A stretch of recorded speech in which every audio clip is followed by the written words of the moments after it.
This is Bigfoot Crossroads. My name's Matt. First, I want to say thanks to everyone who listens and supports Bigfoot Crossroads. If you're listening on an app like Apple or Spotify, please take a second to leave a rating and a comment. It really helps me out.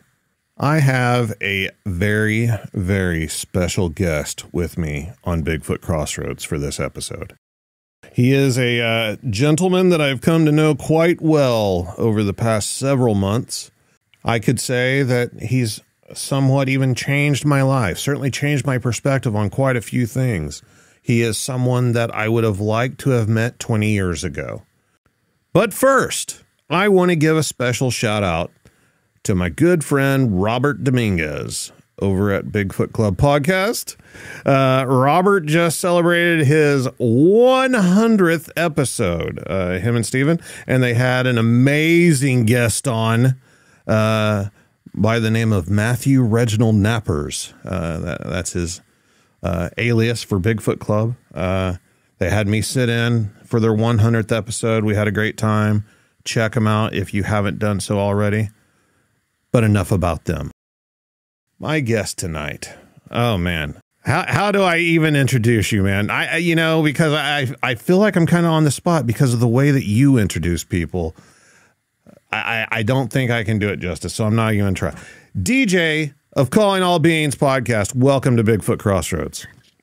All I got to say is, what's up, Reg? Yeah. Steven Dominguez coined me Matthew Reginald Nappers, and it stuck. Oh, man. Yeah, I feel like the Monopoly man every time I say it, but I need to have like a monocle and a top hat with me. That is some kind of special, man. I dig it. My man, one love to you, Matt Knapp. Those very, very nice, kind words that were unexpected, to say the least, from an original gangster of Bigfoot and somebody who's been in the game longer than I. So thank you very much, brother. Oh, totally true, sir. Totally true. So let's kick this thing off with the UFO stuff. I mean, that's kind of your main wheelhouse, I think. But first, I want to hear about your background. I think you have an amazing resume, just as a human being. And I think it kind of paints a picture of who you are as a person. So if you don't mind introducing yourself to my listeners and talking about who is DJ, what makes him tick, where did he start out, and just work your way towards the present. Okay, I'll try to make this real quick. Grew up on a ranch in New York, a dude ranch type situation. Did a lot of stuff around horses and around the ranch growing up. And found out, or at least was earmarked sometime in middle school as a special ed student. That may or may not have been because my dad threatened one of the teachers and got me kicked out of the school district, or not. But for better or for worse, I was a special ed student there from middle school and then up through high school, which I went to two high schools, freshman and senior year in New York, my hometown, and sophomore and junior in Florida. But I was able to overcome that through a lot of positive reinforcement from my high school classmates, whom I have a podcast with today. In fact, we did our podcast last night. And sort of got myself into sports where I got a lot of reinforcement, ended up playing college football, even though I had never played football in my life. And then got into the Air Force. Was a maintainer for about 8 years, but I went and got my pilot's license while I was a maintainer in the Air Force, and then put in for flight school and eventually got it. And there was a job called flight engineer where you could sort of sit in between the pilot and the co-pilot. You learned all about aerodynamics and aviation and aircraft systems, and you ran different calculations and systems that we needed flying tactical infiltration, exfiltration, airdrop, and resupply for special ops forces. And that was the crux of most of my Air Force career, was doing that. And I'm still with AFSOC today. as a civilian. So I retired in about a decade ago, a little more than a decade ago, maybe 11 years ago. And and you started out in special ed. Yep. If that doesn't say the system's broken, I don't know what does. Yeah, it's just really a lot of positive reinforcement from my classmates that made me believe that I could do something, and got into a college, a junior college, barely, but I got in and then proved myself there in the classroom and then on the field. And then that just, led the way to other things. I started to just believe in myself more and more. So yeah, that's me. And then the as far as the broadcasting, it started out with MMA. I was part of when I was in the Air Force, at my last duty station, I became a training partner for some young MMA guys on the base, and then I kind of became their coach. And then when everybody disbanded to separate bases, I started the podcast for MMA, which was probably 2009 or 2010. I just can't remember the exact year. I got to nail that down one of these days. And that was it. I just listened to this thing called Sure Dog Radio Network, really fell in love with their style. And that's where I got this whole roundtable business is from them. And that was it, basically. And then one day, I saw that David Fravor, the pilot from the Navy, who had disclosed that he had a UFO sighting, and it got to the New York Times. Leslie Kane and Ralph Blumenthal wrote about that incident with the Nimitz. And then because they saw the video that encompassed it, which they got through Christopher Mellon and Lou Elizondo. And I said, well, if he could talk about his UFO incident, I could talk about mine that was really a nothing burger. But and then I just changed my format to UFOs. And from that, found out about Bigfoot through Nathan. And now we are as you know, because you're part of it, we are a UFO, Bigfoot, and paranormal show. Calling all beings. That's right. And I'm a yoga teacher. Forgot to say that. Yeah. So. And you race motorcycles and long distance runner and long distance swimmer. I mean, come on, dude. You're so humble. You do like all these amazing things in life, and you just always treat them like they're going to the grocery store. Yeah, I'm not really good at anything, but I do sort of mess around with a lot of different things and have fun in that diversity. So greatness escapes me in any one.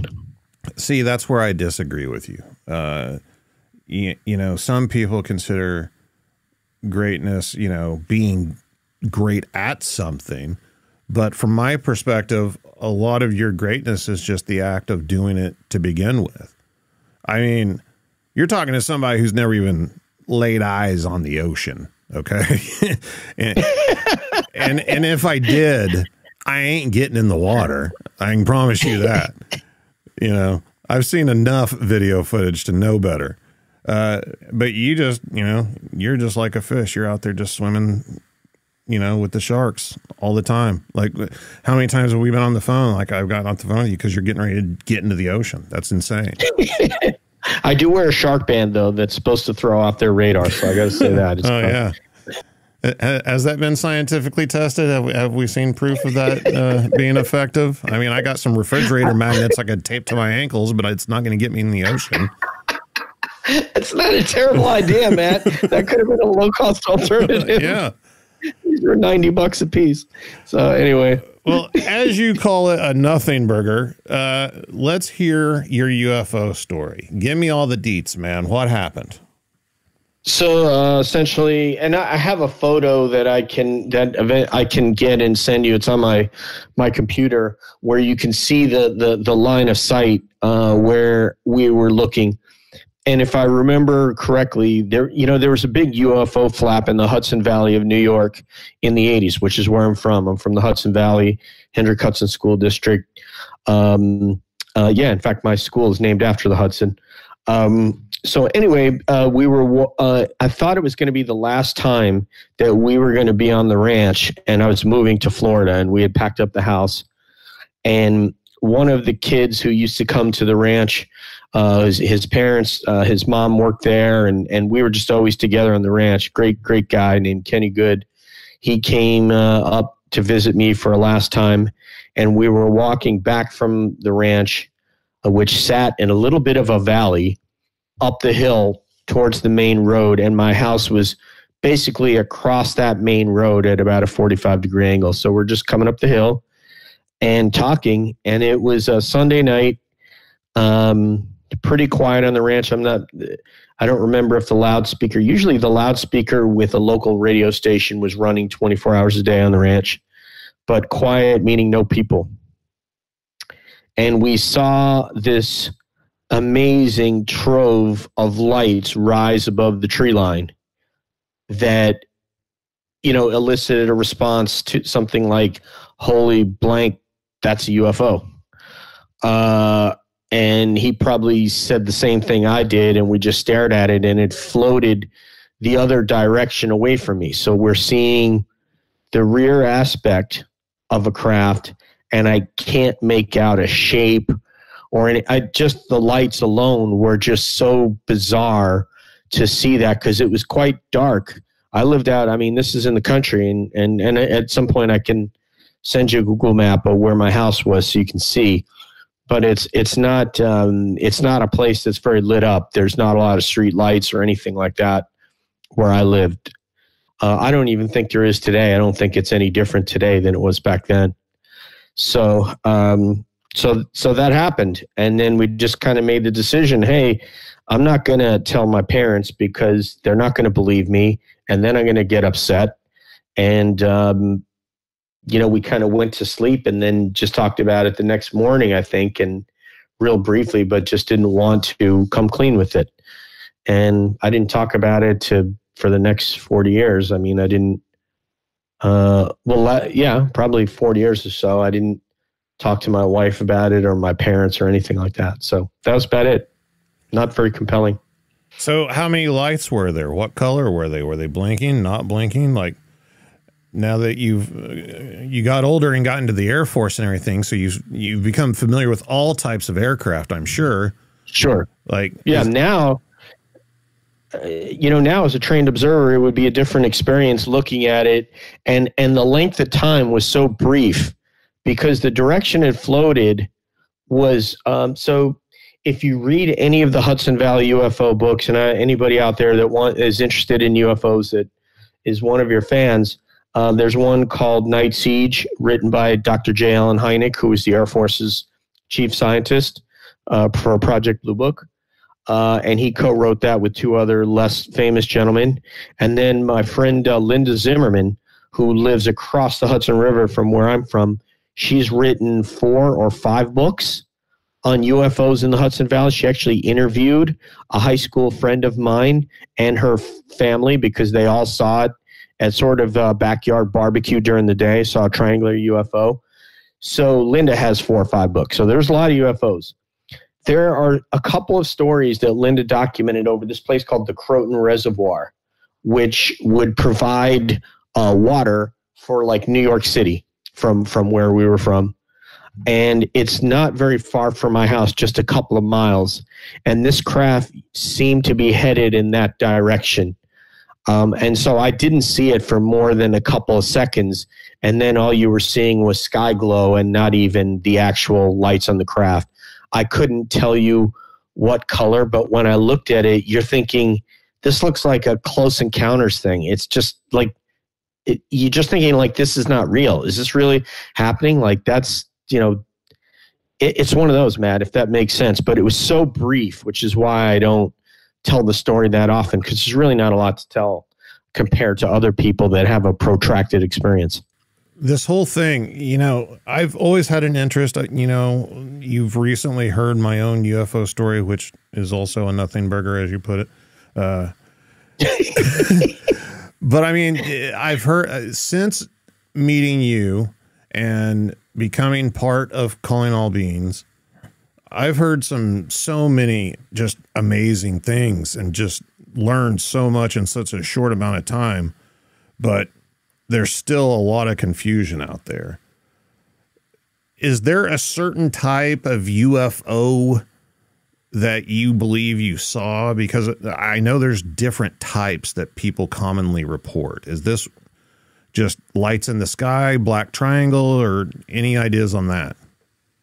This looked like a craft with a series of lights on it, but I could not, and this is the reason why I don't elaborate further, because I don't want to take a story that's ancient and then try to add things to it to add clarity that I don't have. Mm-hmm. So I couldn't see the shape of it. It was it was a dark sky and the tree line. And I can actually search for this while we're on so that I can text you the photo of where my sight line was. So I'll do that. But I could not make out, I'm seeing rear aspect of the craft and I could not make out any shape. I was just kind of blown away from the lights, and then I'm talking to my friend and going, holy bleep, and it was those kind of things. Right. But in any case, Matt, that's why I just don't have enough to really, give someone a great idea of what it was, just because there wasn't enough time of looking at it or seeing it at the right, either underneath, from the side, something where I could get some clarity. It really was just from the rear. So, what kind of distance away was it at the time, whenever you first saw it? Well, and that's why I'm looking for this photo, because of the tree line. The tree line formed your horizon. Mm-hmm. And so when it rose above that tree line, which is above the main road here, I mean, that was everything. You couldn't see past that. So this one will give it to you, but this is winter. This is winter time, so this is not a good one. And now at that tree line there, imagine there's leaves on all these trees here. So it's going to provide some pretty good cover, right? Mm-hmm. So you standing at the base of that driveway, walking up the hill right there, as you look up, all you can see of the sky is everything is just that tree line forms your horizon, right? Right.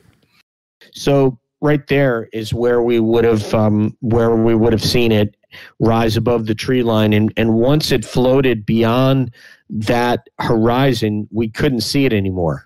Does that make sense? Yeah. Because it wasn't high enough for you to be able to start getting all these aspects. But when we saw it, it was above. I don't know where it emanated from, but when we saw it, it lit up the whole sky, and that's what got my attention. Is what would be lighting up the sky on a Sunday night? I mean, nothing. Well, that's what I was going to ask you, if you had any idea where it might have come from, like if it was taking off from the ground, like what's in that area? Do you know? No, I mean, there was all, it's very, what's the word that I'm looking for? The town council, like you can't build commercial things in these areas. So if I were to drive you around these areas and over towards Croton Reservoir and stuff, it looks the same as when I was growing up here. There's no commercial anything. There's no stores, there's no strip malls, there's no anything. It looks just like there's very few developments that have even popped up. There's a few, but not many. So it looks very true to form as it was back then. So I don't know where it came from. When it came into my vision is us, looking up that hill, walking up that hill and saw it, and we're just like, oh my God, look. That's a UFO. I mean, that was what came to my mind. There was never any question about it.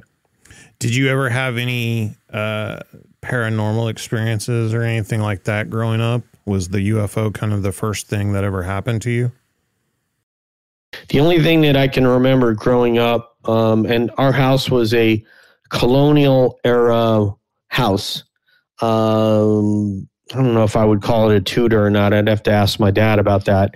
The only claim to fame about it is that Charles Lindbergh's wife, her family owned that house at one point. But at one time I remember doing something with curtains, either closing them and then they opened, or opening them and then they closed. and that's the only, and like coming back in, but never anything that was like on the level of what happened with you. You know what I mean? Yeah. That was like scary or something. Nothing like that. But the paranormal and the unexplained and things of that nature weren't something that you were really focused on or anything as a kid? No, not at all. I didn't have anything happen. Didn't mess with the Ouija board or any of that kind of stuff. Which, again, do not mess with a Ouija board. For anyone that's listening, leave them alone. Don't do it. I'm actually gonna send you a photo of me in high school with my high school friends at a house party, and I looked at it the other day because obviously, like I said, I do a lot of stuff with my high school, my classmates and stuff, and I saw a photo and it said Ouija, and I'm like, what? There was a Ouija board on the table, but I know we did not play it. But I do know that the mother of the person, so the two girls that we were visiting at this home, that the mother was claimed to be a witch. And the one thing that they had us do one time was have someone lay on the floor, and the two girls said, let's do this light as a feather, stiff as a board thing. Sure. And I remember that we lifted the person up with just fingertip. You had just your index finger, and there was like four of us, I think, that were doing it. I don't remember if there was 4 or 6, but basically we lifted somebody up off the ground with that.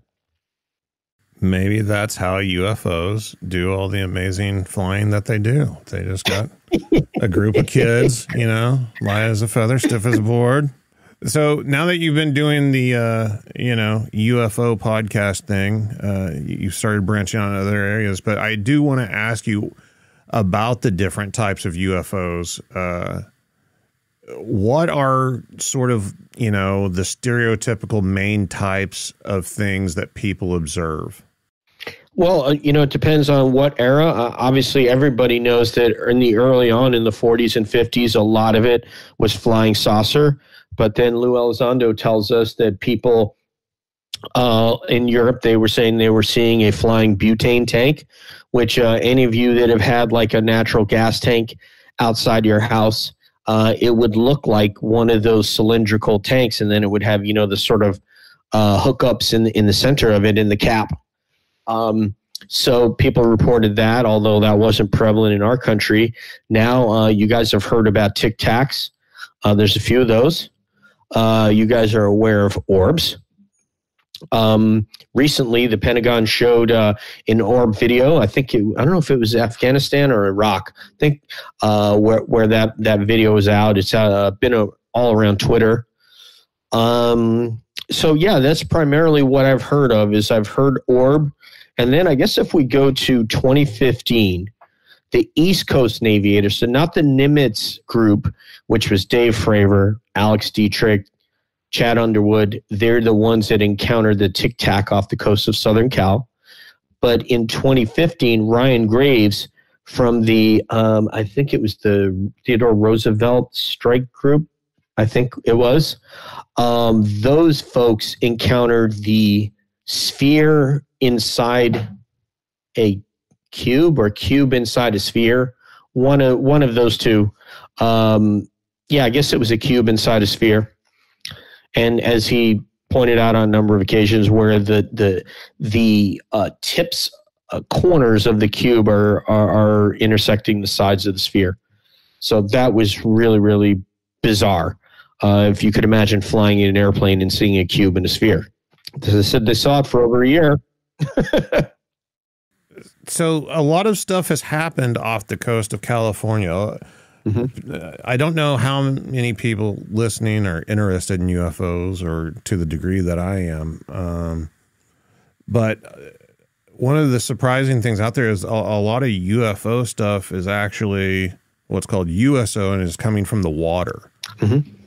What's some of the stories behind that, especially with, the West Coast and everything?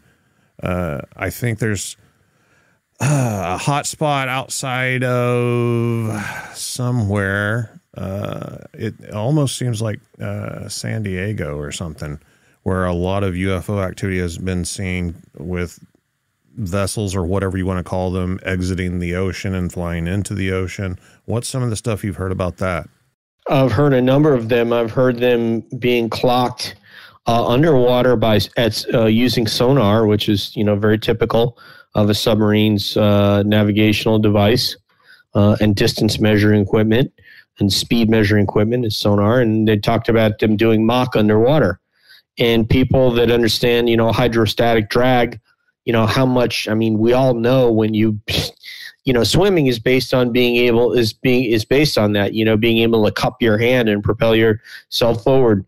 So to hit the kinds of speeds that USOs are able to do without splashing when they go in the water, it just doesn't make sense. It doesn't agree with our known physics.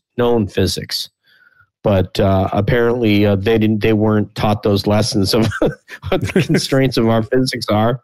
They didn't show up at school that day. So there's that. Let's see, what else is there? There's something that happened in Puerto Rico at an airport that's called Agua Dia. So if somebody were to Google Agua Dia UFO video, and it would be AGUADILLA. You will see a Customs and Border Patrol aircraft that is tracking a object of so it's sort of shape shifting as it's moving through the air. So just put that in your mind, right? And it's moving. It's just flying without care of anything over houses, neighborhoods, right over an airfield, like literally an active airfield. They probably obviously shut down air traffic. It flew just right across the airfield like nobody's business, then out over the water.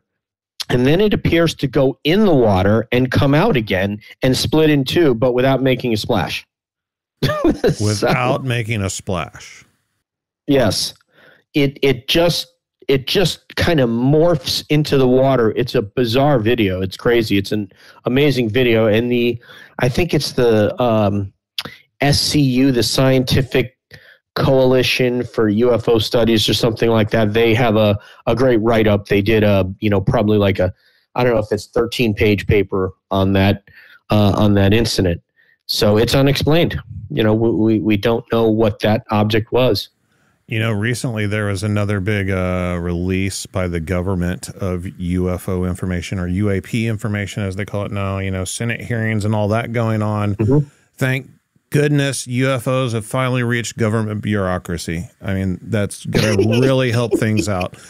But you and I had talked about this, and, this subject even came up on a recent episode of Calling All Beings. And I said, I'm not even bothering reading about it. I already know that there's nothing to read. Well, mm-hmm. I did run across an article the other day that caught my attention because it's already began. I don't remember who the, official was or anything, but apparently his whole thing was, we have not had any evidence that supports these are of an alien nature or from outer space. And they could be related to China, got to throw that in there. But he said we haven't had any official evidence that we found that they're doing anything beyond our current laws of physics, according to our knowledge. Right. And I'm just like, are you kidding me with that? But he was talking about spherical shaped objects in the same sentence doing Mach 2.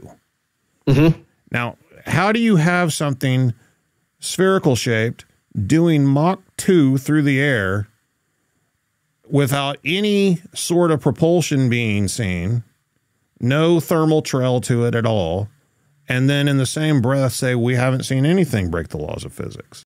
What's going on there? Did you say that? Yeah. Okay. I didn't know that he said that. There are projectiles that can fly through the air at that speed, but not, enter into controlled flight. And the key is without control surfaces. Because when we talk about aircraft and we talk about control surfaces, we're talking about rudders, ailerons, elevators, these type of steering mechanisms that give you pitch, yaw, roll, all these what we call XYZ access in aviation. And without those, even like an Elon rocket, when they fire off those rockets, there, as you can see, there are canards on those rockets that are steering that until it gets into, without air, and it's in outer space. And now it's being controlled by, sort of little steering propulsion mechanisms on the side that'll give it that left, give it yaw and roll and all these other things. But when you're in the atmosphere, that's what we need to fly. Things that operate on Bernoulli's theorem, and you guys can have a look at that. That's basically all your wing surfaces and control surfaces, and lift is based on Bernoulli's theorem and then Newton's laws of motion. So for the propulsion aspect of it. So anyway, I don't know that he said that, but I have heard through.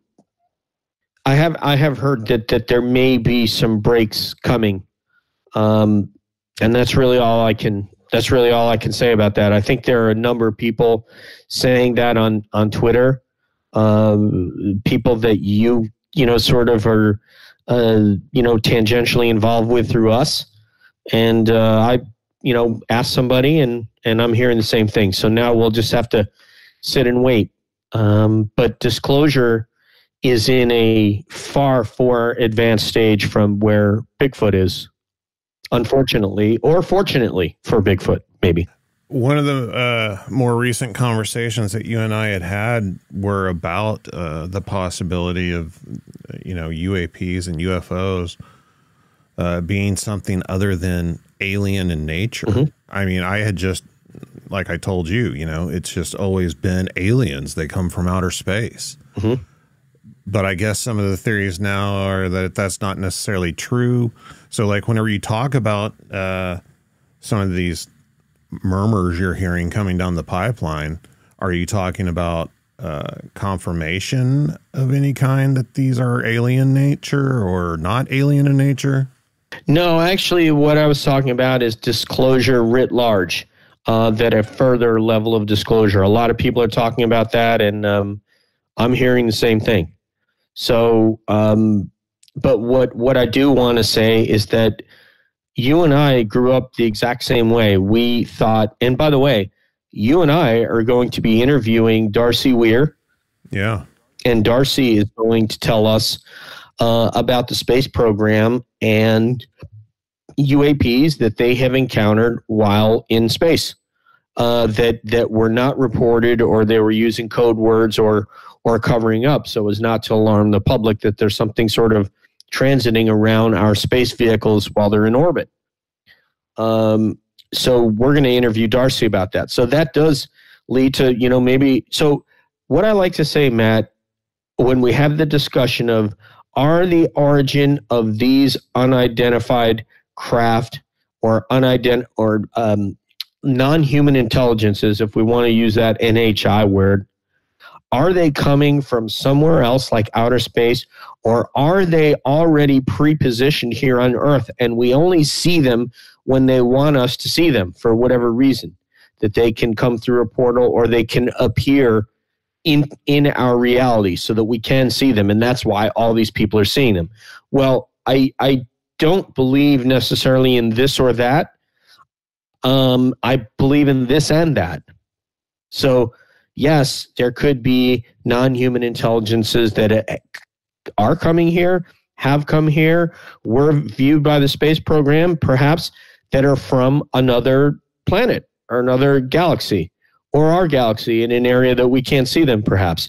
And there's significant evidence to suggest from people that have interacted with the phenomenon, just like we have people who have interacted with Bigfoot and have a significant advantage to people like me in analyzing behaviors because they've seen them and interacted with them.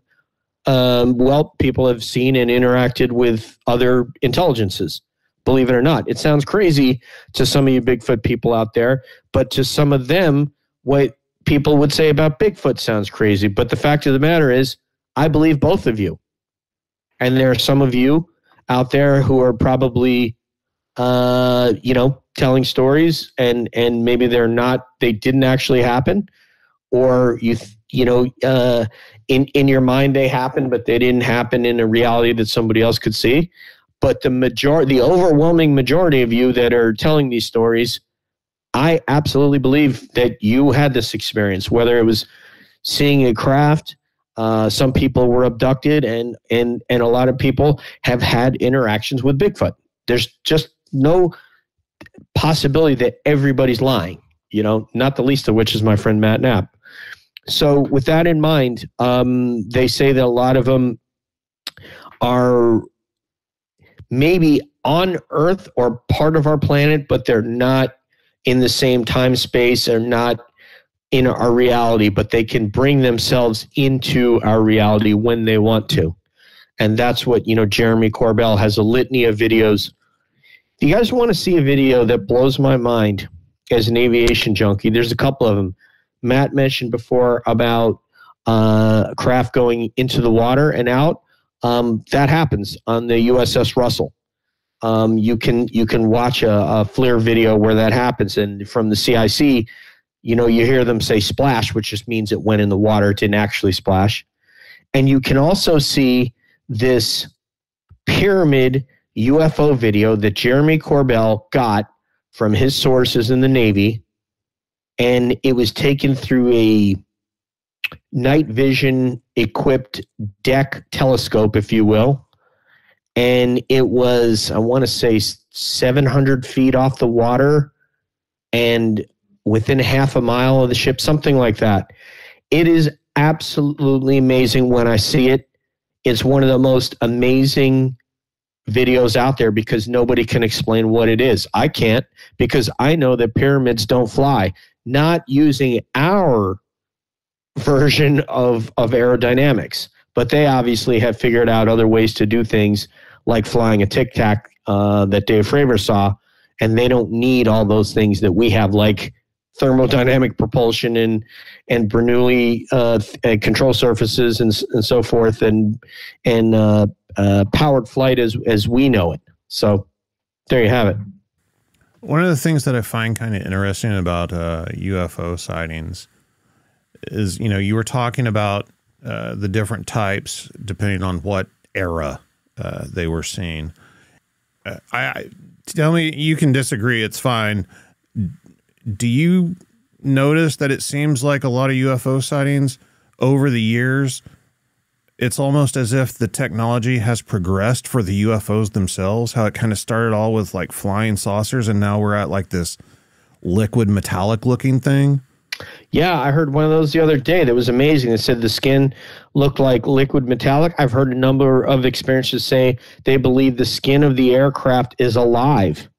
I've heard somebody say that there are waveguides in the skin that carry all these signals and the electricity, if you will, that runs the different systems that are waveguides in the skin, which, of course, yeah, that's how they would do it. They wouldn't do it with a bunch of cable wire bundles like we would do it. So has it evolved?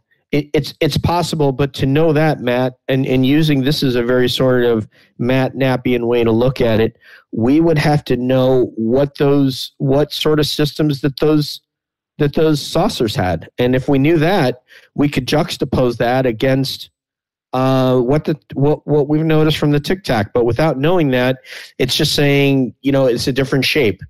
Because we would have to have more data to go on, what type of maneuvers did it perform? Was it silent? Did it shoot off? Did it shoot straight up, and silent throughout? I mean, so there's a lot of things we would have to know before we could make that leap to say that one technology is more advanced. But it is true that people are seeing more of one than the other these days. Yeah, that's an interesting point. Certainly unanswerable at this point. I mean, a lot of factors would come into play, if it's coming from the same source, for instance, different things could have different types of technology. Obviously, there's something that has technology, if that's even the right word. We don't even know that this is technology, but something very different than anything we have or are aware of at this point in humanity, for sure. Right. Right. That's the key, is that so when I tell people, I think I went over this on Brian's show, is when you're looking at a craft and if you're one of these people that has the great fortune to be able to get a protracted view of it, a view where you could sit and look at it and start going through a mental checklist. And I'm not saying take out your cell phone, but okay, what's it doing? First of all, is it silent? Is it relatively close to me where I can see a fully fleshed out craft? So if the answer is yes, all right, this is awesome. Now, do I hear anything? Because everything that we have that's going to be able, and now, is it making maneuvers that look like it's consistent with an aircraft, or can it just hover and then move at these sort of 90-degree angles, be it rapidly or not? If it can do it silently, well, if it's silent, okay, there's a dirigible technology that are pretty silent. They're filled with air, but they don't make rapid changes of direction, right? Right. And they don't make 90-degree turns. So what did I say? Nothing in nature is a right angle, this kind of thing. So we would be looking at things like that and saying, okay, there's no sound, and now it's moving kind of weird, or it's hovering there. Anything aircraft that hovers, it takes a significant amount of energy, whether we're talking about a helicopter, whether we're talking about a V-22 Osprey, whether we're talking about a propeller drone like you can buy.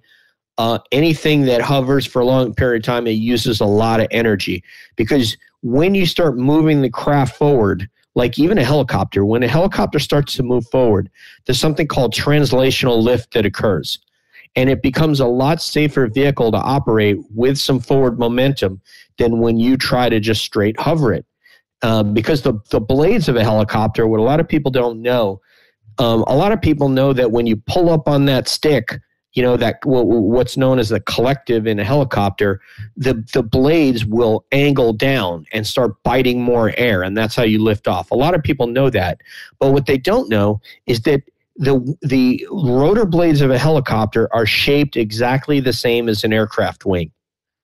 And that's why the FAA refers to them as rotary wing as opposed to necessarily helicopter. That's just one of the terms they use, but rotary wing. And when you propel that through the air forward, it becomes a lot easier to maintain flight than it does when you hover. So again, this is why sometimes it doesn't have to go at Mach 6 from a standstill to be incredible. When we see a UAP do that, it can be just hover, like Ryan Graves said.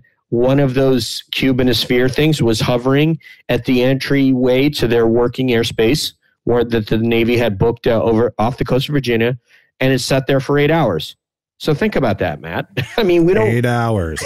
I mean, I know somewhere in my Rolodex at some point I was watching something and they were talking about how a helicopter can't hover in one spot for too long or it will just fall to the ground. Like it'll use up all the air beneath it or something. Something happens, and it can be very dangerous to do that. Yes, and that's just one aspect, and that's I don't think there's a helicopter on Earth that could hover for 8 hours without running out of gas. True. So that's another thing. So there's a lot of aspects to this that make them unique, and it's not just that it moves fast, but that it's doing so silently. It's doing so without a visible sign of propulsion.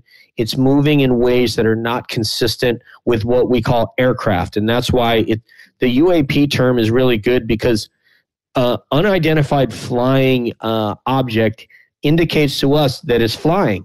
But the fact of the matter is, maybe it's not flying. Maybe it's doing something that is not what we understand to be flying. It just happens to be moving through our sky or moving through our airspace, if you will, but not obeying the laws of air. This Tic Tac doing this sort of Mexican standoff, if you will, with Dave Fravor, where they're circling one another, no control surfaces. Here's Dave Fravor probably in a 60-degree bank, trying to maintain the circle and get behind this thing. And this thing is like, no, you won't get behind me. I'm going to keep you right over there 180 degrees across circle from me. Pretty intelligent. Yeah, that shows some definite intelligence. It's not just a balloon sitting there. Right. Like some would want to believe or lead us to believe. and is orbiting around there without any ailerons to control its roll, without any elevator to keep the nose of it up. It just going around in a circle. It's really nuts. Yeah. So now we're going to skip over to the next lily pad. Let's go. Ribbit. Money Nathan. The money man. Your cohort, My if brother. you will. Yep. Yeah.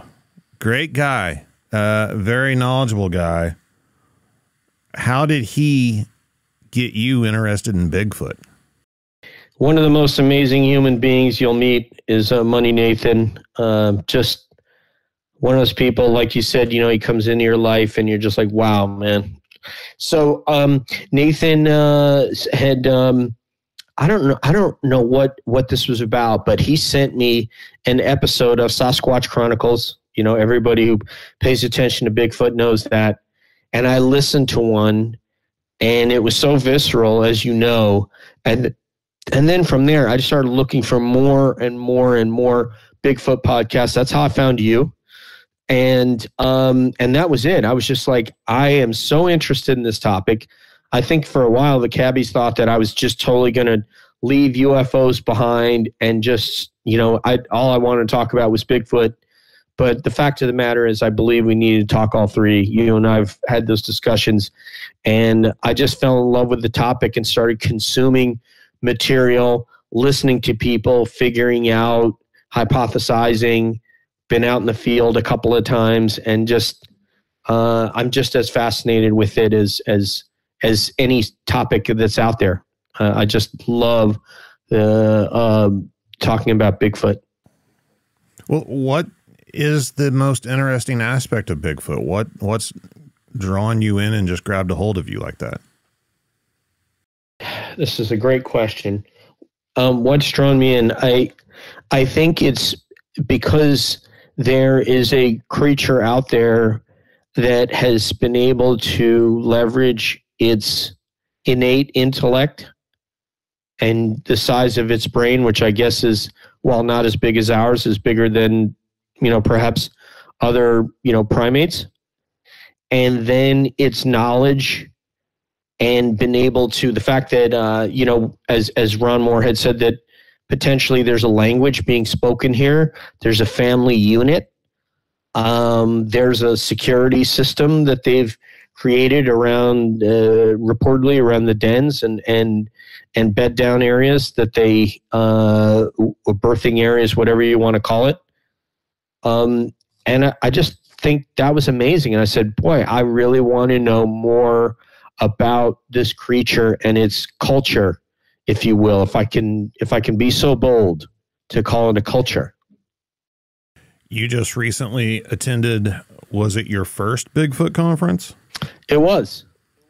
Wow, your first. How did that go? You went to the Ocala Bigfoot conference? Yes. Yep. The Great Florida. How was it?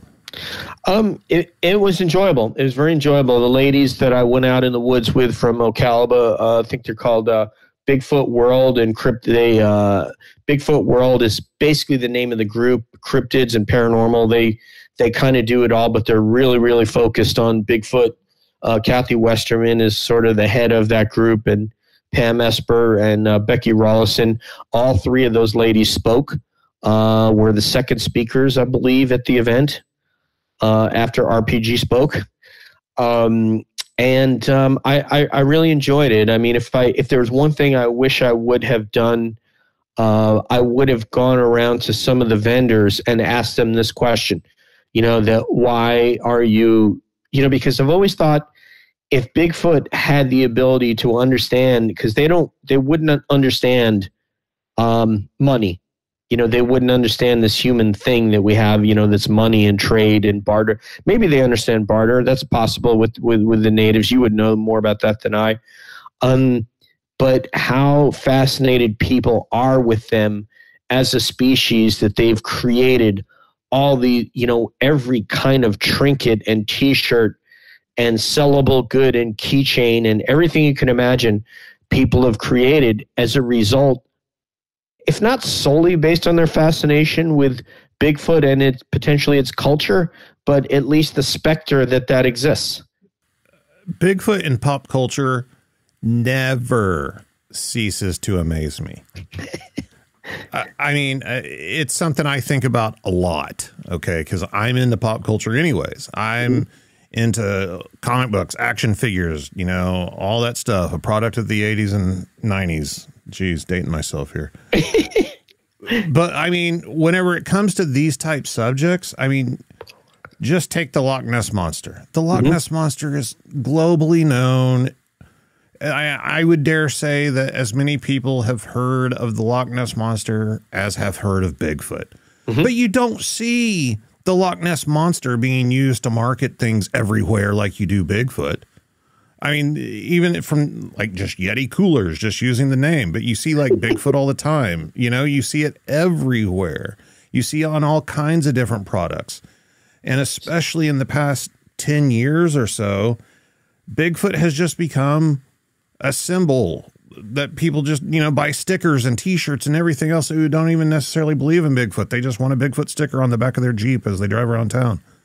It's crazy to me. It's just absolutely nuts to me. What's the fascination, man? Well, yeah. I was going to ask you, because I think you're going to ask me that question. I'll ask you that question. I don't know. I think it might have something to do with you know, I've heard some people theorize that don't necessarily believe Bigfoot is real, that Bigfoot is something that man has created because it's something that we all yearn to be, to get back to that primitive connection with, you know, nature and being free and wild and not confined by the rules of society and everything. Maybe that's it. I don't know. Maybe they just think it looks cool. Maybe they just think it's cute. I really have no idea whenever it comes to that one. But it's become a trend. Bigfoot is trendy, which is kind of scary to me. But what do you think, man? I think it's possible that whether people want to admit it or not, so you have all those people that have had encounters or heard of encounters. People that have heard of encounters like me, through people like you, Matt, that have had encounters, say, I want to have that happen and see how it feels and see how I react and hear it potentially and feel it. So there's that aspect. And the second aspect is would that creature see something in me?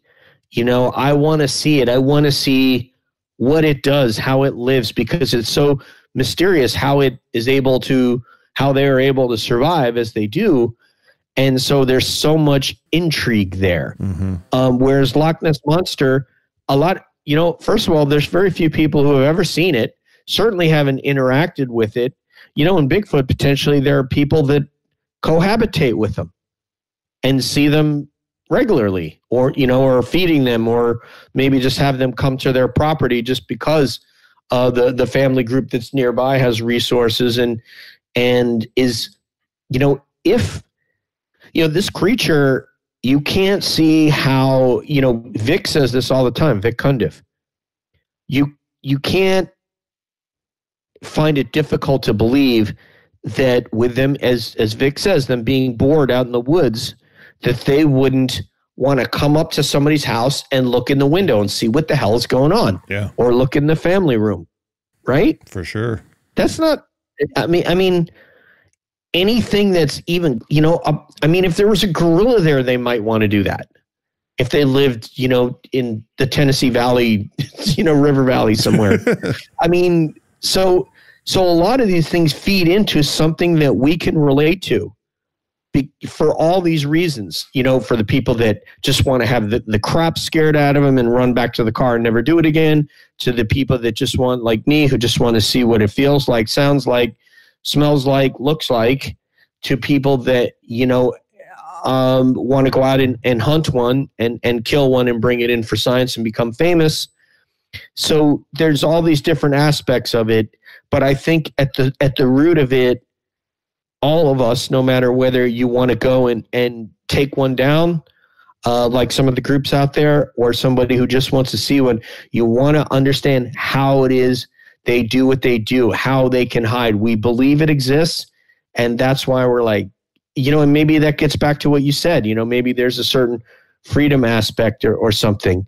But I think that's what begets all the stickers. And then there's just a certain amount of commercialization in anything that's popular.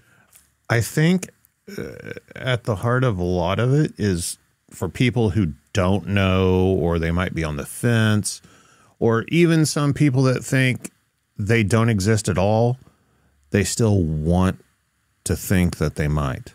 They want them to exist.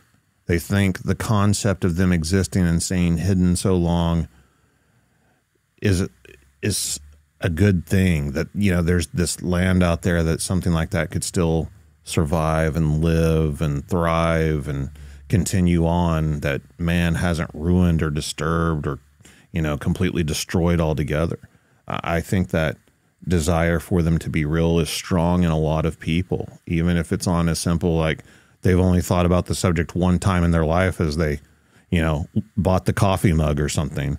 They still think it would be cool if this thing did exist. And then there's a certain group of people that are very, very invested in it not existing.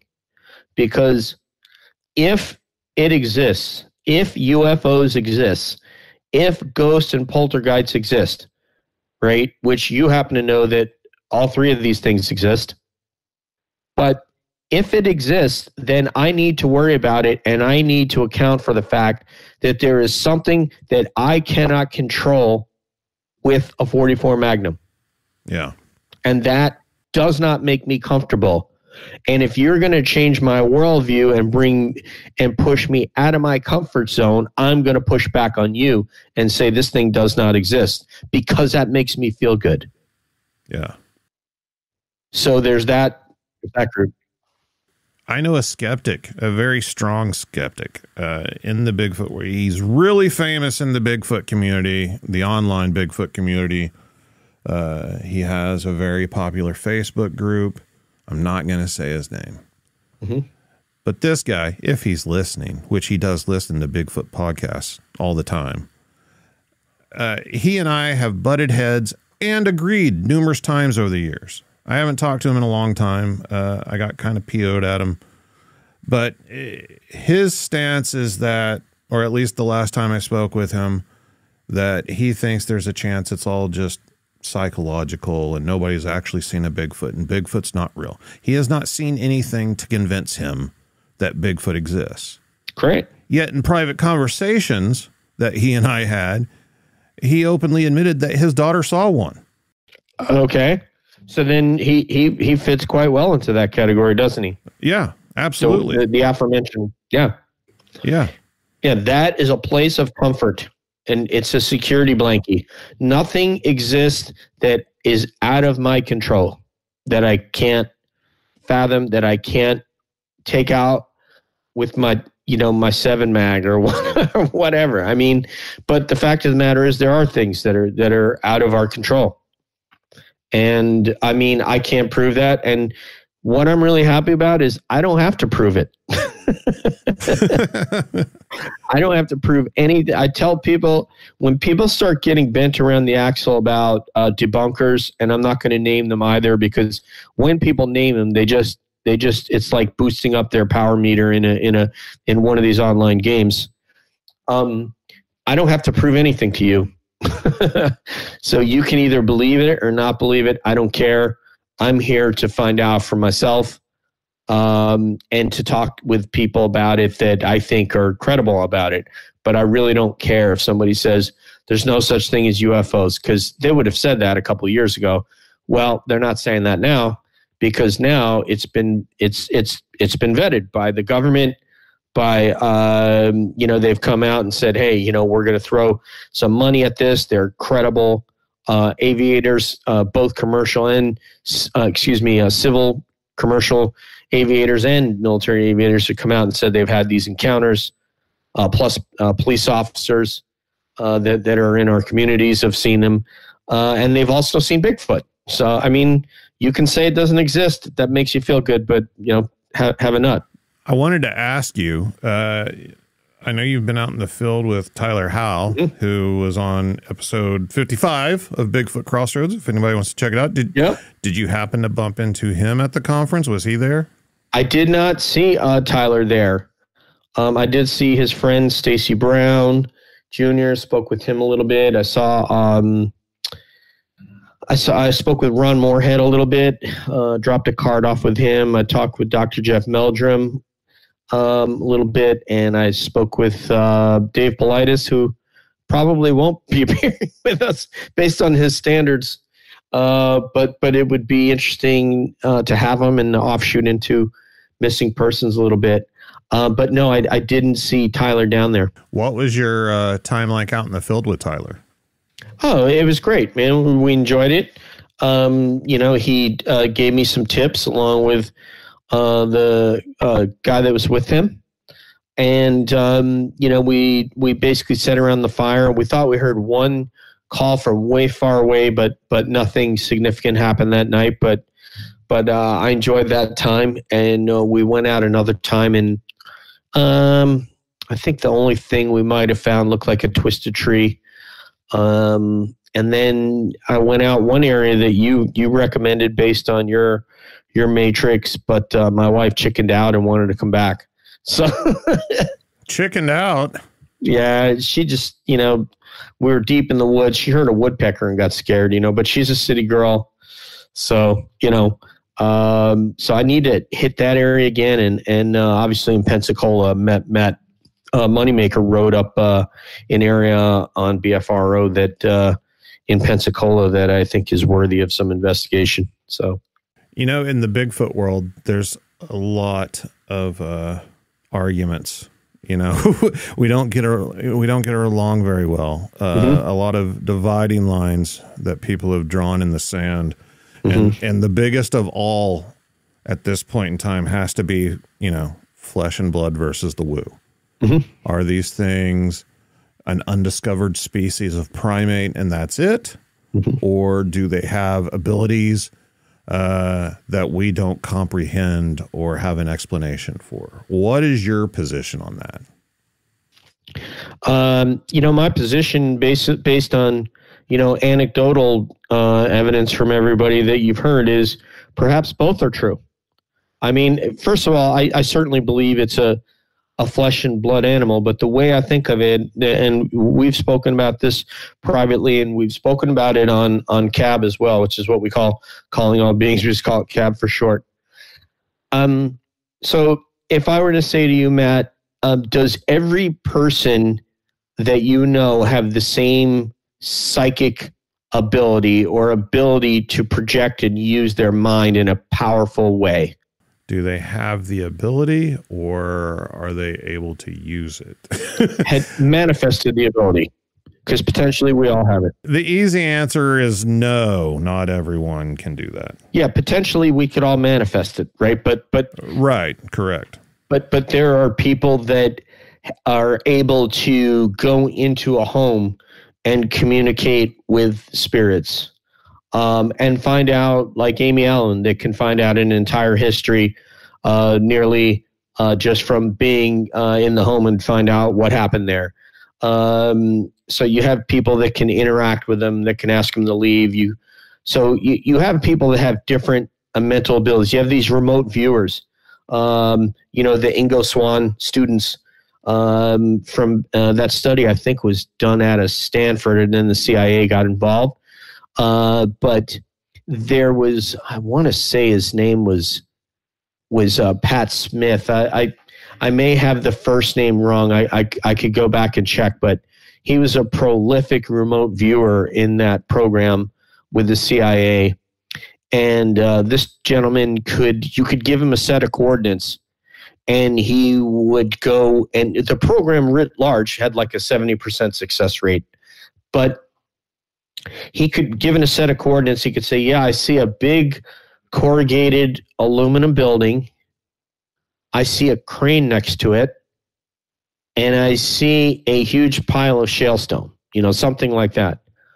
And that particular target was in somewhere in the Soviet Union. So there are people that have this ability that can do this. So why is it that some Bigfoot could potentially have an ability that other Bigfoots do not? That some of them might be able to, or have a desire to, mind speak, and some do not, or don't know how, or just don't want to. Is that possible? Is within the realm of possibility. I submit that it is. And so humans, if you believe this, have been interacted with non-human intelligences, been abducted, received downloads from a number of people that I've spoken with. Actually, friends of mine have had this happen. So is it possible that Bigfoot has also had this happen, or that a non-human intelligence has seen fit to leverage Bigfoot in that way and have one come through a portal or exit a portal? We talked about the mechanics of portal. It's like mind-blowing because we don't understand how they open, how they close, all these sorts of things about portals. So is it possible that that Bigfoot has been used in that way? I really liked TJ Allard. Is that his last name? Yep. I really liked his take on portals and how just the nomenclature alone kind of paints a picture of something that we don't even know for certain is happening, that it may not be some, doorway from here to there as much as it is just sort of a materialization or manifestation that occurs. I thought that was really interesting. And we don't know, right? But do we have to get bent around the axle in the language, or can we see that maybe something's afoot here? We had Terry on. No pun intended. What you did there. Yeah. That there is something to it regardless of what the language is. Because if we get caught up in the language, then we're looking for a reason to say it's bullshit. I find it kind of childish a lot of the times, and I'm as guilty of it as anyone, okay? I get caught up in it. I do. Because I'm passionate about the subject. And anytime you're passionate about a subject, it's easy to get drawn into these arguments. However, is this something we should even be worrying about, let alone arguing about yet? I mean, isn't that kind of putting the cart before the horse? It is what something we should be worried about? Whether they're flesh and blood or have these other abilities that we can't comprehend. I mean, shouldn't we be out there, trying to learn about them and just let the learning come to us, as opposed to just creating these scenarios ourselves, just going off our own observations and letting that dictate where we go? Sure. But then somebody's experience, if somebody saw what, just like Terry, help me with the guy from South Carolina, the gentleman we had on. Wendell? Terry Wendell, that was out there, and those, he and his team of professionals now, people that trusted people in your community, the paramedic guy and, all these other folks that said, we saw a portal. We saw these people walk into this area and they disappeared off the therm. And when they backed up, we saw them again. So yes, you're right. We should go out and study them and find out absolutely as much as we can. But if someone had a visceral experience like yours, why shouldn't they be able to talk about it? Oh, they should. They should. Okay. Absolutely. I just think we make a mistake whenever it just becomes this argument just instantly. It's not a matter of, this is what I experienced, you tell me what you experienced, and we'll talk about it. It's, this is what I experienced. Oh, you experienced something different? Well, then I know more than you do. You're wrong. I mean, that's just the first place it goes. And it's both sides that are guilty of it, too. It's not just one or the other. It's the most human thing ever. But it doesn't really have to go there. I mean, it's just like if I had that experience now and I were on Twitter, or in this case, in the the UFO world operates on Twitter, the Bigfoot world operates on Facebook. I wouldn't have that argument. I would say this happened if they said, yeah, you're full of it or whatever. And first of all, I wouldn't even have a chat with somebody about it like that. I would want to talk to a fellow, like a podcaster or something, but I'm not going to just expose myself to the Bigfoot universe and say, yeah, this happened to me, and wait for somebody to come back and, give the yeah, okay emoji or say you're full of it. Thumbs up. Right. When you do that, you are opening yourself up to those individuals. You're opening yourself up to criticism, and you're almost, I would almost say you're almost looking for a fight because that's going to happen. It shouldn't happen. You should be able to relay your experience and have someone just say, hey, okay. But that's not going to happen. That's not real. It doesn't happen on UFOs. And it, obviously, as you're stating, it doesn't happen in the Bigfoot community. I have divorced myself from these, but I'm blessed that I get to talk to people on shows and talk about my views. I just am, the only thing I'm advocating for, Matt, is don't close the door. Or as Lou Elizondo says regarding UFOs, basically everything's on the table until it's off the table. And if somebody thinks that they have enough evidence or enough experience with Bigfoot to know that it's off the table, that they've never been in a situation where there was a trackway and then all of a sudden, and it's in an open field and then the tracks just stopped, like Jonathan Dover told us that, then okay, then you're saying that person's lying, and okay. But to me, I just say it's on the table until it's off. Certainly 100% with everybody, flesh and blood creature, because all you guys, so many of you people who are extremely credible have had these experiences, have seen them. Some of you see them on a regular basis at your property, and I believe you. And that's great. Does that mean that there isn't another element to them that we don't know? Well, we don't know. So if somebody wants to say, well, I'm flesh and blood until someone shows me otherwise. Okay, great. Awesome. So what are some of the similarities and differences between the UFO world and the Bigfoot world? Oh, man, it's very much the same. In the Bigfoot world, you have an archetype who is much more prone to going out in the woods and experiencing the forest and engaging in field research. And in the UFO community, there's a gentleman we had on named Karl Vibe. And when one of the former cabbies got him to come on our show, named Steph. Thank you, Steph. Karl had like 1.2 million subscribers. And I don't usually look at that thing, but somebody told me that he had that, and I went and looked. I think it was Steph said that. And then I started looking at countries like Liechtenstein, and I was like, wow, like you have more subscribers than Liechtenstein. And I named like a couple other obscure European countries. So, and an entire country of followers.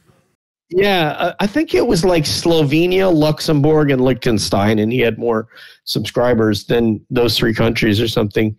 Karl does actually go out and do field research. He spent a lot of time in the Uinta Basin in Utah, not far from Skinwalker, looking at different Indian burial grounds and stuff, and cave scrawlings and things. So he does a lot of physical field research.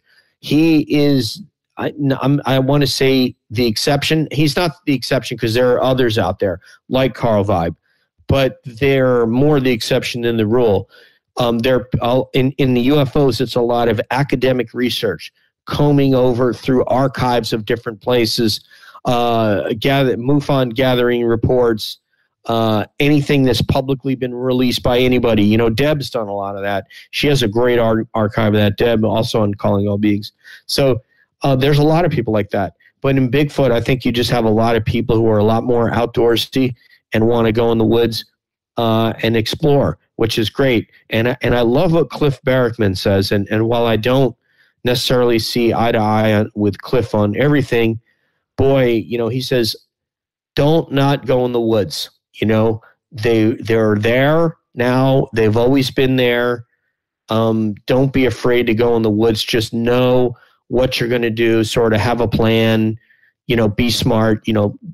peruse these shows and listen to people that can give you some safety tips and do's and don'ts, and know when to back off, follow your inner guidance. If you think, you know what, I need to get out of this area right now. I don't feel comfortable. I feel like I'm, 30 paces ago, I didn't feel this. I'm going to head back that direction, back to whence I came. So, those are the differences in the community. Unfortunately, what's the same is the exact same infighting. I mean, as long as humans are involved, I think that's inevitable. It's just going to happen. It's just Correct. Something that we're going to have to learn how to work around. Correct. Unfortunately. I tell people, don't engage. If you go and you go looking for a fight, posting your stuff in the community, you'll get there and you will bring a negative energy and bad feelings into your world. And if you don't engage with them, you have everything to gain and nothing to lose. If you do go out there looking for it, you will find exactly what you're looking for. You'll find that dissenter in what you're purporting on, whether it be Facebook or a blog or Twitter if you're a UFO person. Then you bring that negativity right into your life. And why do you need that? Just go and do your thing and communicate with people who at least are open to share ideas with you, like Matt and I do. We don't necessarily have to agree on everything, but we have phone conversations and we share ideas and we try to open our aperture. And sometimes he shows me, DJ, you're on the wrong path right here. And I'll say, okay, let me recage. So anyway, that's all I have on that. I mean, but in fairness, there's been times whenever, you've told me to pump my brakes and you've been in the right by doing so. Sometimes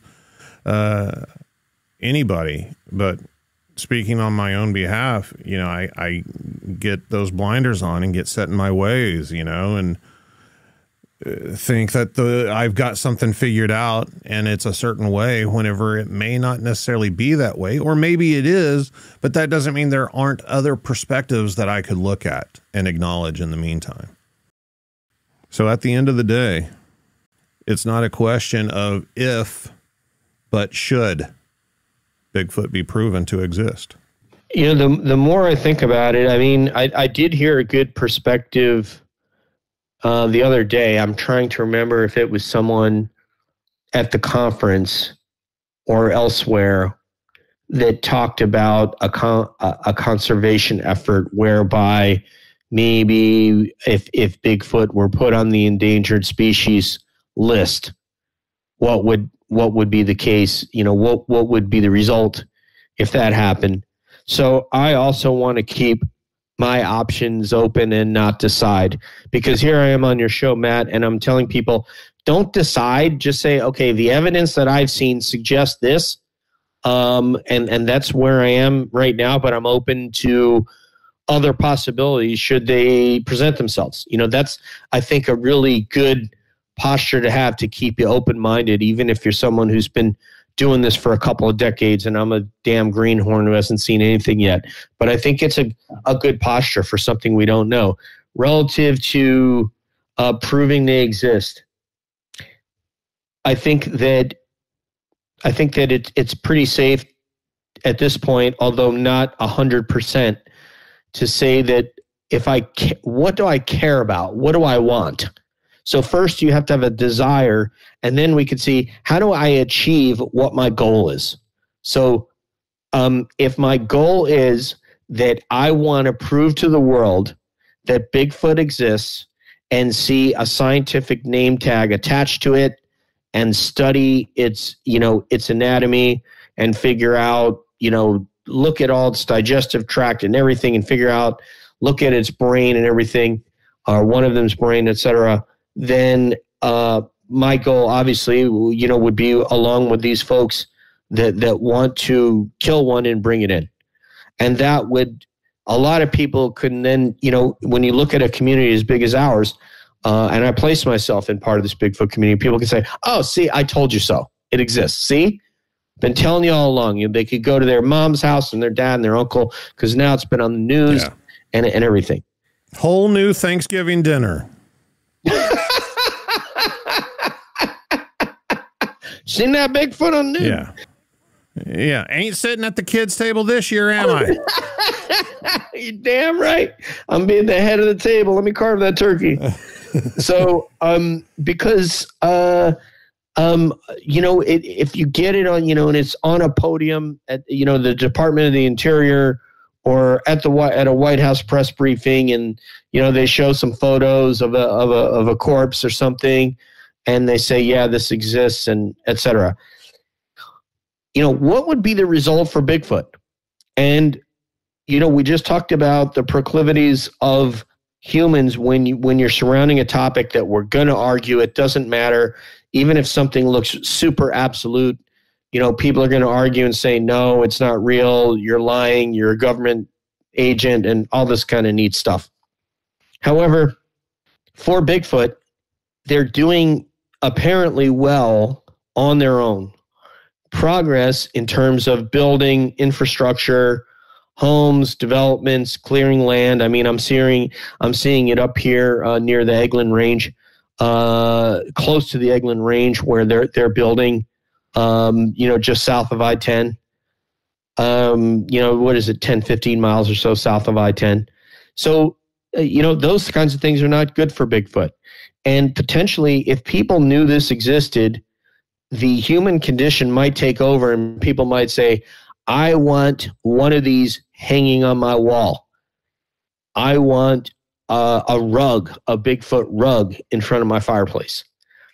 And if that's the case, then that would not be good if you got, instead of a few teams of people that are out there hunting them, however many that is, 5 or less, that have a dedicated mission statement to kill one and bring one in, maybe you would have 25 or 30 or 50 teams across 49 states that have the same goal to do that. That I don't think would necessarily be good for Bigfoot. And now they're, trying to hide. And now, what if one gets shot and it's a teenager, and then an alpha male and some others come after that group of hunters, and then it turns into a violent situation, then it could ramp things up even more, where now maybe the DOD needs to get involved, or Department of Homeland Security needs to get involved or something, because of, hunters were killed in some sort of a firefight.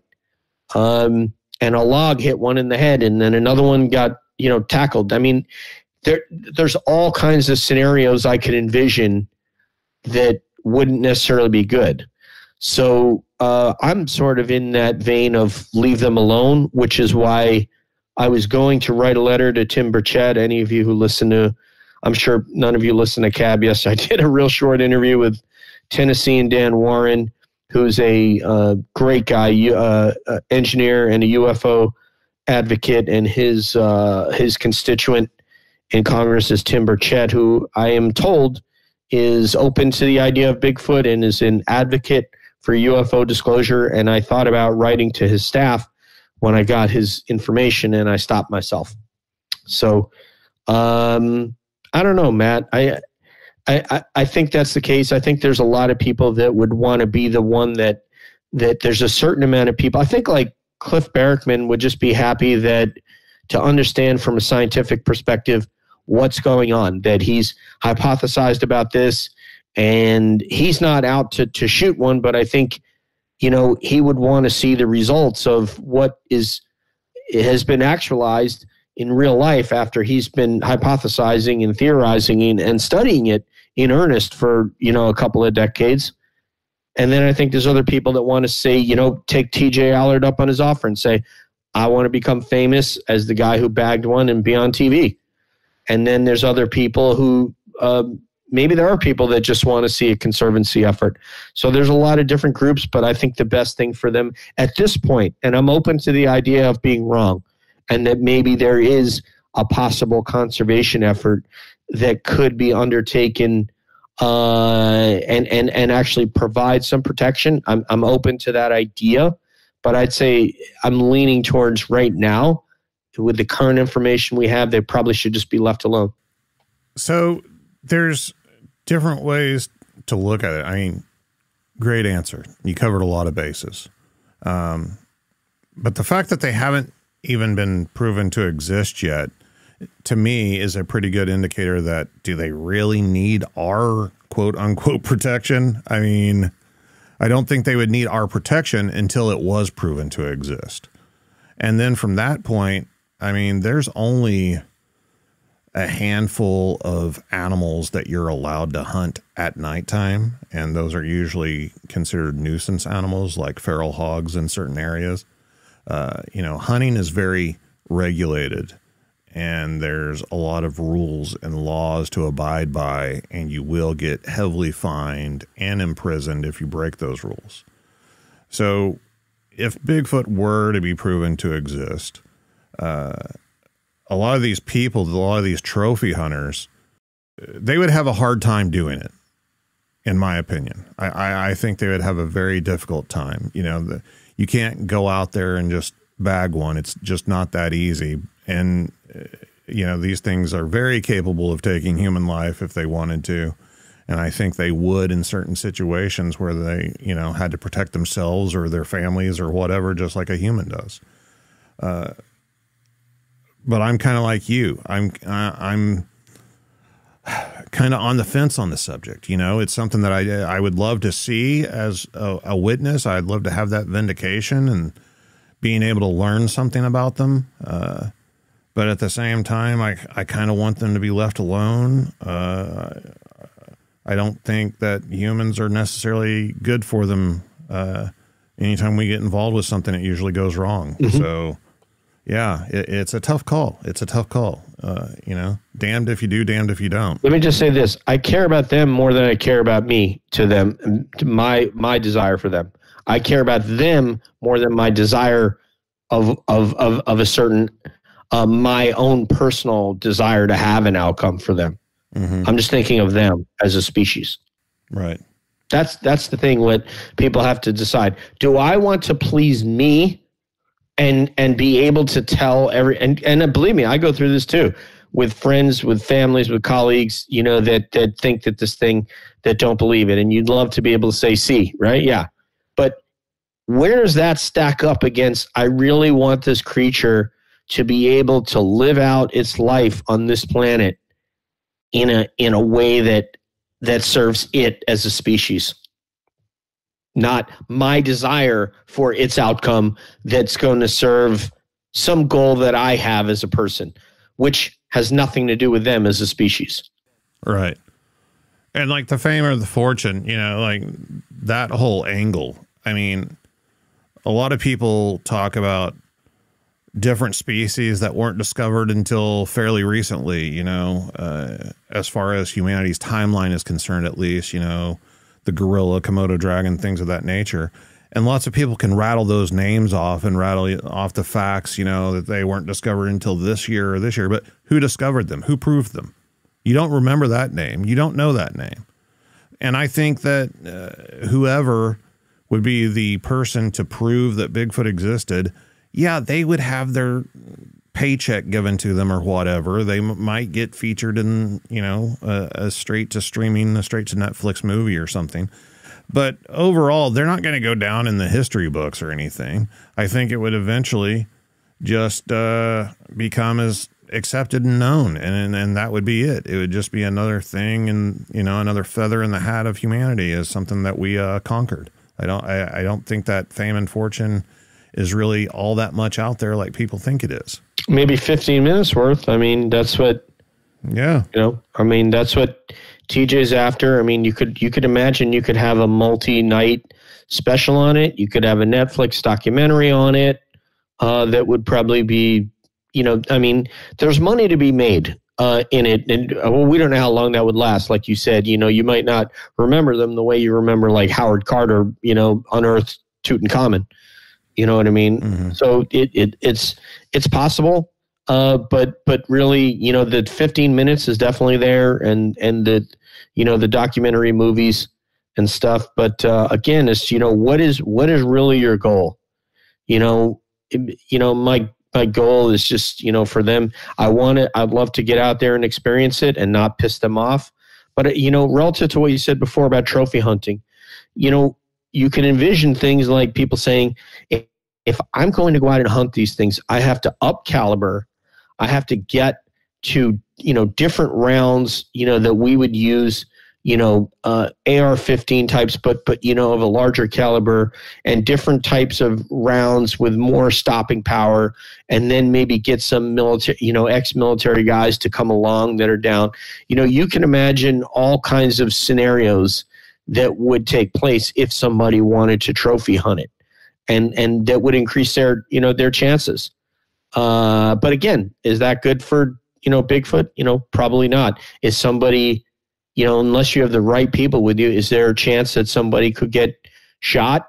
Friendly fire? Yes. Is there a possibility that they could take out a youth or a female, a pregnant female? It's quite possible. Is it possible that they're not taking out an animal? They're taking out a person. It's possible. It's very, very possible, given the DNA, the potential, DNA numbers that could exist. So yeah, there's that too. So there's so, you've illustrated here. I mean, there's so many outcomes that aren't necessarily good for Bigfoot, and I just would like to see the best outcome for them, that they not die off. I just heard yesterday, I was listening to this short history podcast where they went over a lot. They went over a Wounded Knee. They went over Buffalo Bill Cody and how he got that nickname on killing buffaloes, and how buffaloes, one of the things that really, as you well know, because you know their culture, much, much better than I do, that there are a lot of white men that would kill the buffalo, take the horns and the skin, and leave the rest of the animal there to rot, something that really pissed off Native Americans that used every part of that animal when they harvested them. And there was something like, I don't remember, did they say 4 million buffalo? And then we got to under 1,000 at one point in the endangered part. I mean, that, you hear those kinds of things, and that's, you kind of think about Bigfoot when you hear those things. There's photographs up there, especially the, back then, the rich people, where all the money was with trains. Mm-hmm. The train companies moving across, the frontier and everything, connecting the East Coast and West Coast. And they were the one that were financing a large part of the buffalo slaughter taking place, because, the buffalo herds they were going through their grazing land. So you can't put a train track through a buffalo herd, it's mm-hmm. dangerous and it causes problems. So we got to get rid of them. We got to eradicate them. Mm-hmm. And there's photographs out there of just these huge mounds of buffalo skulls that, I mean, it looks surreal. It looks fake. There's so many. It's just mind-boggling the way that the buffalo were slaughtered. It's absolutely crazy.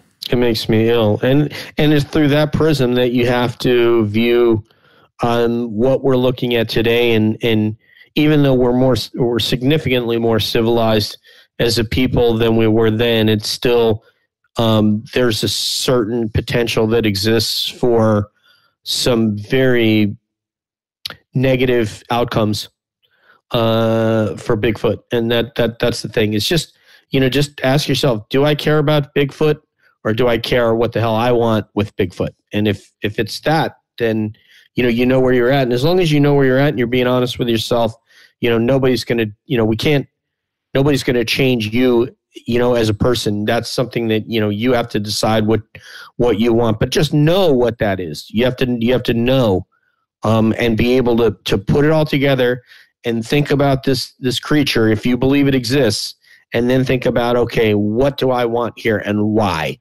And what will be the result? And am I okay with that? Because I just don't care. I just want the result that I want.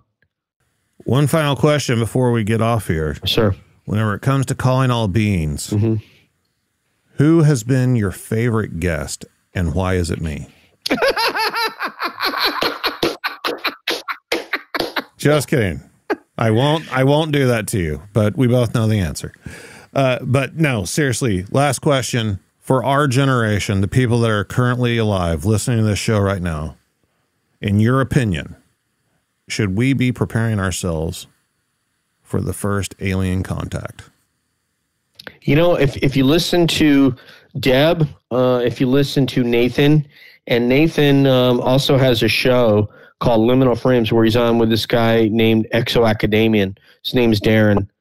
And he has become, to use another Yiddish word, a big macher in the UFO community. He's been to the Monroe Institute. He's learned how to remote view to a degree. He's been to the Chris Bledsoe property and had some experiences. He receives downloads. And when you listen to people like him, like Deb and others, they believe that we will. So I don't have a feeling necessarily one way or the other. I don't feel like I have an insight or a perspective to offer. So I kind of lean on people that are feeling pretty confident about it. And those individuals are and more than them. So yeah, I mean, I think you should open yourself up to that possibility. So there isn't what Darren would call ontological shock by seeing something that we just don't understand. I kind of think along the lines of if something's going to happen, something's going to happen, and I'm not going to be the one to, I can't control whether it happens or doesn't, so I can't be consumed with it. I'll just have to react to it when it happens and not, try not to get spun up over it. There are probably things out there that we just don't, there are certainly, most certainly things, there are intelligences out there and things out there that we don't understand, what my friend Matt Knapp likes to call the unexplained.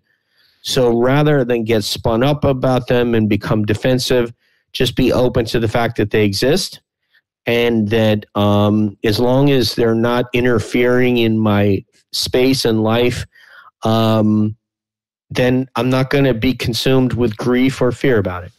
DJ, thank you for joining me, my friend. Thank you for reaching out to me, and thank you for introducing me to the wonderful people you have so far. I look forward to meeting more people that you respect and validate and have a popular opinion of. I look forward to more conversations with you, and just, man, I can't say thanks enough, man. I've thoroughly enjoyed it. Pitch whatever you want to pitch, man. I mean, Calling All Beans, they can find you, they can find me, they can find Nathan and Deb and Leia Prime and Frank and who else? Jeez, man, the list goes on and on. We're so blessed to have such a great crew. Yeah, well, before I even, pimp anything for a cab, I just want to say that it's an honor to be on here, to be on a Bigfoot show and to be able to offer perspective. It's an honor to be part of the community that I consider myself, and just to have you as a friend and now as a colleague.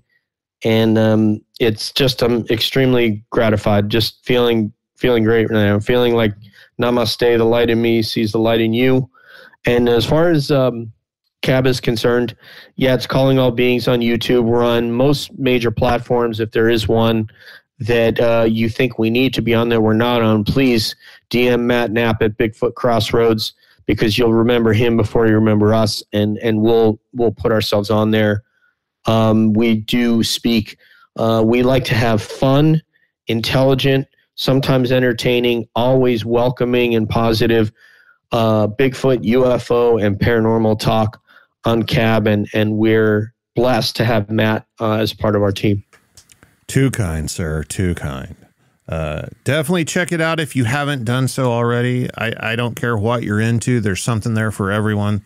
The conversations are amazing. Absolutely excellent. A whole different level. I know you guys have kind of blown up in the UFO world. A lot of popular opinions about Calling All Beings before I ever got there, so I can't take the credit for it, unfortunately. But since I've been there, you've had some amazing Bigfoot guests as well. So if, that's your thing, there's still a reason to check out Calling All Beings. If you've had an encounter with Bigfoot or aliens or anything, Email me at bigfootcrossroads@gmail.com. Check out bigfootcrossroads.com, the website where you can find links to the social media, past episodes, everything you need all in one place, including a contact form to file a report. And until next time, remember, there's something in the woods and also in the skies.